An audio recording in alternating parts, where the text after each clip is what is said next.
Welcome to Sports Geek Q&A. Here's your host, Sean Callanan.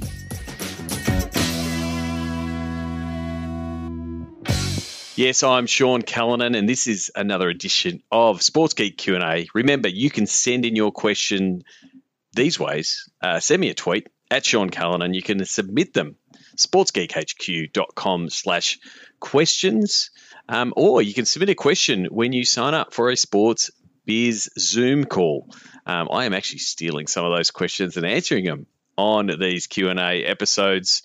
As always, don't forget you can support our podcasting, newsletter, and now Zoom call efforts via Patreon by going to sportsgeekhq.com/Patreon. Question 1 comes from Grace van der Meer. Again, I hope I'm saying your name right, Grace. Grace has asked this on the Sports Biz Zoom call. If there are no spectators in stadiums, what ways do you think broadcasting could improve the viewing experience and atmosphere for TV? Knowing that it was strange atmosphere in the first round of the AFL season with no spectators in fans. So, yes, in this part of the world, in Australia, we've had the AFL have a round of games without fans, and we've also had the NRL with a round of fans, round without fans. And most likely we're going to head to that in the very near future as we start seeing this return to sport. Some of the things that we did discuss and have discussed, and some of the things that I have seen, we have heard piping in of sound into stadiums, and as really as a way for almost to give a benefit for the players, but then also create a bit more atmosphere on the broadcast. There is talk of CGI, but knowing how much CGI costs and the way to implement it, it will be very, very difficult.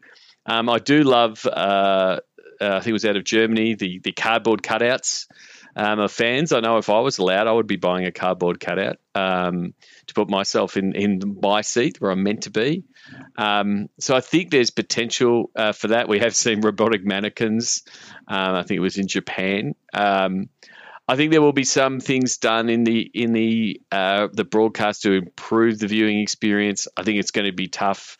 I think we'll see the broadcasters, producers tighten the shots to try to reduce the empty shots, but I do think the sound and the volume is something that they're going to work on. But like all of us, everyone is looking for, I guess, differences, and I think there will be some tech play in that space, whether it's us calling out, accessing it via our phones, yelling. Maybe there's some way to pipe in the content, or even something like, I think it was Manchester United that did back in the days of Google Plus, had fans engaging and jumping up and down through LED. And we saw something similar to that with the NFL draft, with the fans sort of cheering behind Roger Goodell every time he was making a pick. So maybe there are some things like that, but it's not going to be the same. But we're going to find out what sort of how we get through it. And the broadcasters will most likely do things to try to engage the lounge room more than trying to amping up the stadium ambience, I guess.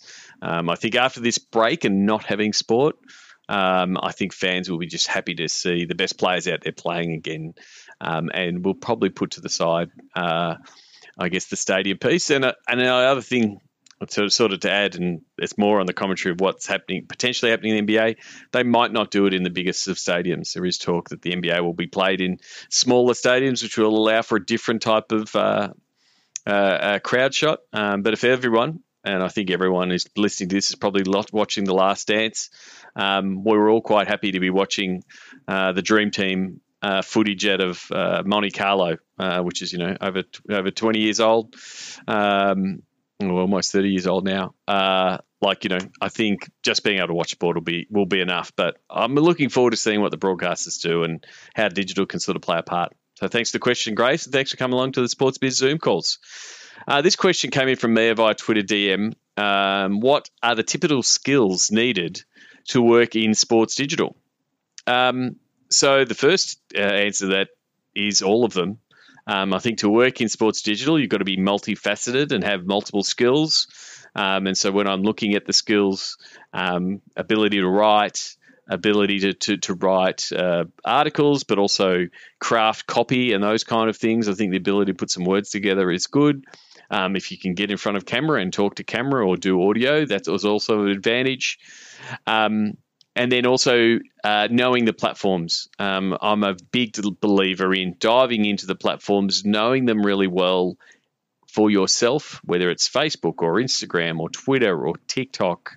Learn the platforms on your accounts. And it'll also be a way that you actually get found. So know the platforms and then know the tools that will be at your disposal. Sometimes you will only have a camera.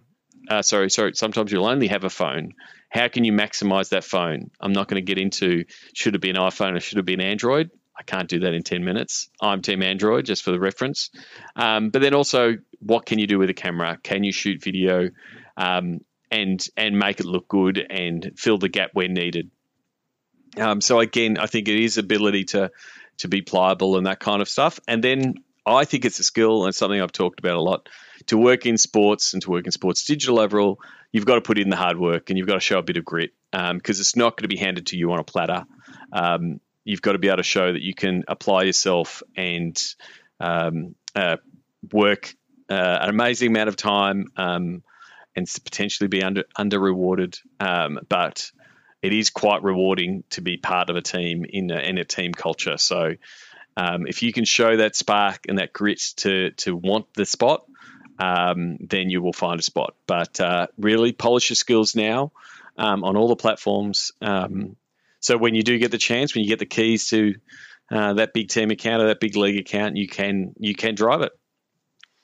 Question 3, and it's my Q&A segment, so I get to ask myself questions. It's a self question, but it's inspired by a friend of mine, JW Cannon, who's been on the podcast before. He started Cannon's Collectibles, and he's been sharing different pieces of memorabilia. And so I thought the question I would ask was around, I've got a bunch of sports memorabilia around here. I was going to talk about one of the favorite pieces, and I did share it on a Sports Biz Zoom call recently.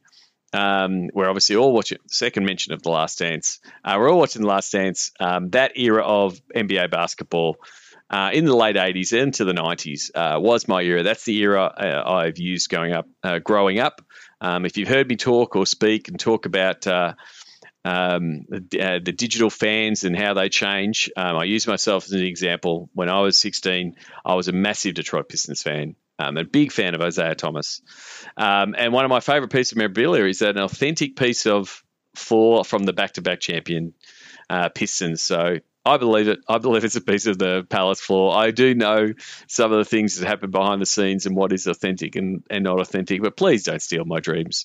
But that is one of my favorite pieces of sports memorabilia. I'd love to know yours. We're all in sport because we love the world of sport. Do you have a cherished memory or a piece of memorabilia? It would be a ticket stub, which unfortunately we don't get a lot of these days as we move to digital.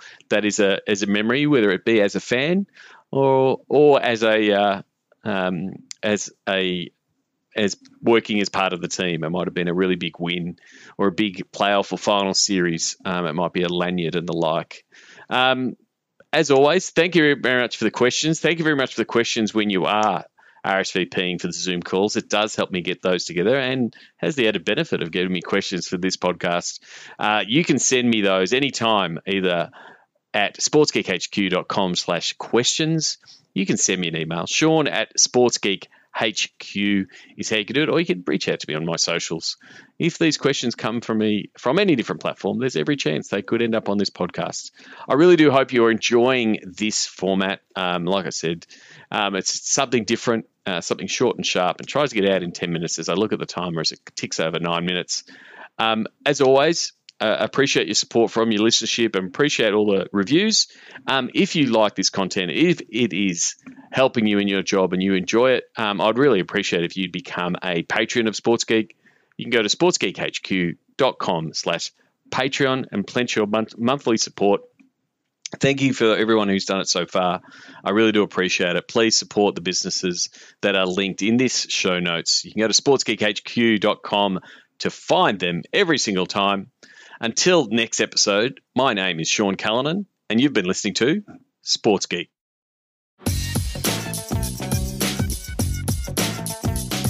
You can reach Sean Callanan via email at sean@sportsgeekhq.com. Find out more about Sports Geek's digital to dollars process at digitaltodollars.com.